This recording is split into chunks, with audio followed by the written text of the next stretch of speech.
적들에게는 또 다른 공포와 충격을 안길 강위력한 무기들입니다.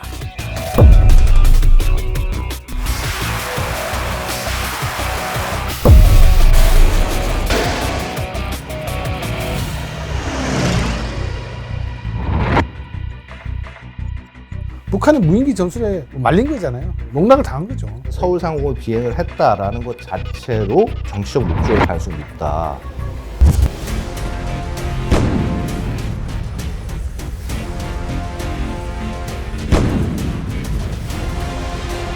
상대에 대한 본보기를 보이겠다는 상황으로 만약에 갈 경우에는 국지전적 상황도 전혀 배제할 수가 없다는 것이죠.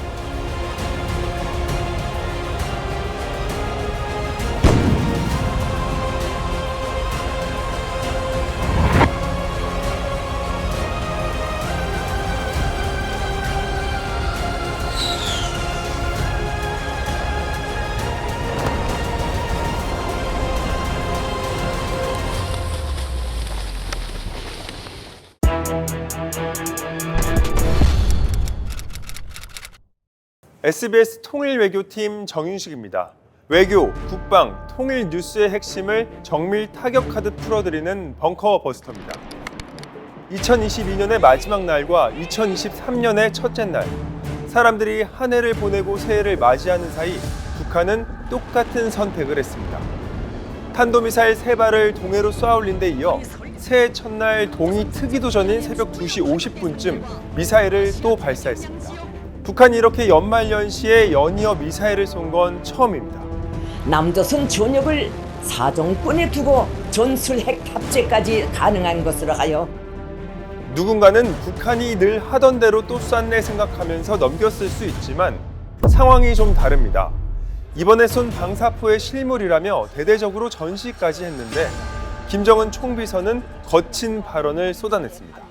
남조선 괴뢰들이 의심할 바 없는 우리의 명백한 적으로 다가선 현 상황은 전술 핵무기 다량 생산의 중요성과 필요성을 부각시켜주고 남한을 명백한 적으로 부르며 핵무기 보유량을 기하급수적으로 늘리겠다고도 했죠. 미국보다도 남한에 초점을 맞춰 노골적인 핵 위협에 나선 북한. 북한은 새해 벽두부터 왜 이러는 걸까요? 올해 한반도는 어떤 상황에 처하게 될까요? 북한 전원회의 내용을 들여다보면 김정은이 특히 분노하고 있는 지점이 눈에 띕니다.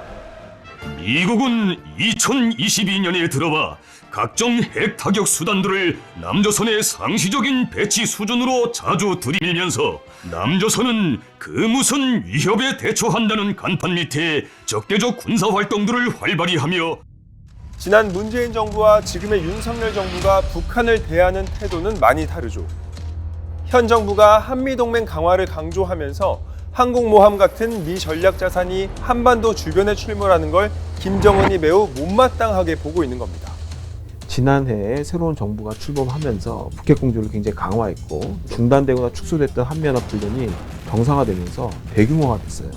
올해 계획된 한미연합훈련이 역대급 수준으로 그 양과 규모에 있어서 훨씬 크게 늘어났거든요. 그러니까 이런 전반적인 상황 변화가 한국 때문에 일어났다는 것을 이제 북한은 아마 입장을 갖고 있는 것으로 보여지고. 그럼 김정은이 이렇게 화를 낸다고 우리 정부가 입장을 바꿀까요? 그럴 리는 없어 보입니다. 윤석열 대통령은 북한의 새해 첫 미사일 도발이 보고된 직후 대통령실 지하 벙커를 찾아 군 지휘관들에게 이렇게 당부했습니다.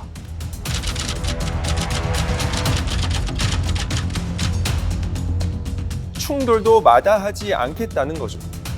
국방부는 수위를 더 높였습니다.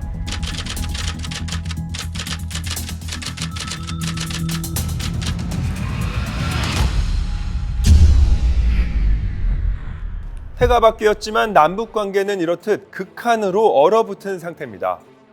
1년 내내 이어졌던 북한의 도발은 연말에 서울 상공을 무인기로 휘저으면서 우리 군과 정부에 큰 숙제를 남겼습니다.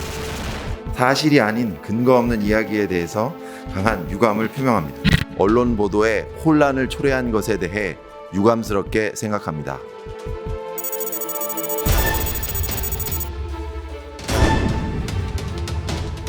싸구려 무인기로 탄도미사일보다 훨씬 더 높은 우리 사회의 불안감을 조성한 거죠.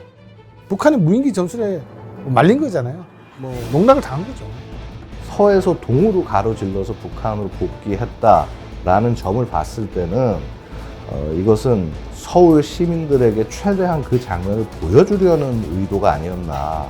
백주단에서 서울 상공을 비행을 했다라는 것 자체로 그것이 정치적 목적일 가능성이 높다. 굉장히 뼈아픈 일이라고 하겠습니다. 무인기까지 날리면서 도발을 다각화하고 있는 북한이 남한을 적으로 명시하고 나선 새해엔 어떤 도발을 벌일까요? 북한이 그간 전면전 상황의 군사적 열세를 상쇄하기 위해 저비용, 고효율의 도발을 거듭해온 걸로 봐선 이번과 같은 무인기 침투를 앞으로도 꾸준히 시도할 가능성이 있습니다. 사이버 공격도 마찬가지죠. 가장 우려스러운 부분은 비무장지대나 서해 북방 한계선 부근에 국지 도발을 감행할 경우입니다. 특히 올해 대규모로 예정된 한미연합 훈련 시기에 도발을 감행한다면 자칫 우려스러운 결과로 이어질 수 있다는 전망입니다. 울산 앞바다를 향해서 전략 순항 미사일을 많이 쏜다든가 또 극초음속 미사일을 실험한다든가 이 과정에서 이제 한미나 한미일이 대응용으로 요격을 시도한다든가 거기에 대한 대응으로 상대의 똑같은 지점에 발사한다든가 이런 상황이 이제 연속적으로 발생할 수 있습니다. 근데 그 과정에서 서로 거기에 대한 대응을 교전 형식으로 이제 받아들이고 거기에 매뉴얼에 따라 움직이게 될 경우에는 크게 확전된 상황이 발생할 수 있고 또 그것이 이제 상대에 대한 본보기를 보이겠다는 상황으로 만약에 갈 경우에는 국지전적 상황도 전혀 배제할 수가 없다는 것이죠. 북한이 이렇게 끝없는 도발을 계속하는 궁극적인 이유는 뭘까요? 북한은 결국 핵 보유국의 지위를 인정받으려는 게 목적입니다. 국제사회의 압박 속에서도 고도화된 핵무기와 미사일 발사 능력을 거듭 과시하면서 핵 보유국으로서 위상을 확실히 하고 이를 통해 협상력을 높이는 게 목표라고 볼 수 있습니다. 그간 북한의 행태를 볼 때 지금의 무력 시위가 대화와 협상의 테이블로 넘어가기 위한 전 단계라고 보는 시각도 있습니다. 북한은 전통적으로 미국의 정권이 교체되는 시기에 존재감을 끊임없이 드러내고 그 존재감을 통해서 미국의 태도 변화를 이끌어내려고 했던 패턴을 보여왔습니다. 지금 바이든 행정부를 상대로도 마찬가지일 거란 전망이죠. 변수는 한미일 3국과 북중러 3국의 신냉전 구도 속에서 북한이 미국에만 매달릴 필요성이 줄었다는 점입니다.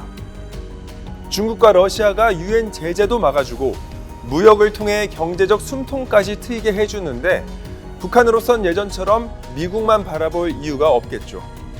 따라서 당분간 핵 능력 강화에 매진할 가능성이 높아 보입니다. 새로운 ICBM 개발, 전술 핵무기 다량 생산, 핵탄 보유량의 기하급수적 증대 등을 언급한 것으로 볼 때 올해도 핵과 미사일 개발의 수위를 높여 나갈 것으로 전망합니다. 그렇다면 이런 북한을 머리 위에 이고 살고 있는 우리는 어떻게 해야 할까요? 분명한 건 지금처럼 북한이 핵 무력을 자랑한다면 오판하지 말라고 엄정한 경고를 해주는 것이 무력 충돌을 막을 수 있는 방법이라는 겁니다. 한미 또는 한미일 삼각공조를 통한 확실한 대북 억지력을 보여줘야 혹시 모를 피해를 원천적으로 차단할 수 있다는 거죠. 김정은이 직접 우리 정부를 겨냥해 날선말을 쏟아낸다 하더라도 전략적으로 대처할 필요가 있다는 지적도 있습니다. 대북 경고를 하더라도 대통령보다는 국방부 장관 선에서 하도록 수위를 조절하는 것이 그나마 과열되는 긴장을 누그러뜨릴 수 있는 방법이라는 의견입니다. 일정 수준에서 확장 억제력을 대화의 구도와 연계를 시켜서 조금 감소시키는 부분들, 그래서 대화의 가능성을 좀 높여주는 부분, 이게 오히려 이제 상황을 좀 진전시킬 수 있는 현실적인 좀 방안이라고 보여지고, 궁극적으로는 확장 억제력은 수단이라는 것이죠. 결국은 외교적, 정치적 해법을 도모하는 것이 근본적인 사실상 해결책이거든요. 북한을 억제하는 것 외에 한반도 평화를 위해 할 수 있는 건 뭘까요? 갈등이 비록 지속되더라도 비정치, 비군사적 남북 간 교류나 인도적 지원 등은 계속하겠다는 의지를 꾸준히 표출해야 한다는 목소리도 있습니다. 남북이 화해하고 교류하려는 작은 노력이 지속돼야 평화의 미라를 조금이나마 남길 수 있다는 주장입니다. 올해 한반도와 동북아를 둘러싼 긴장은 여러 상황으로 볼 때 쉽게 사그라들지 않을 겁니다. 현실을 직시하되 보다 나은 미래를 위한 지혜를 모아야 할 때입니다.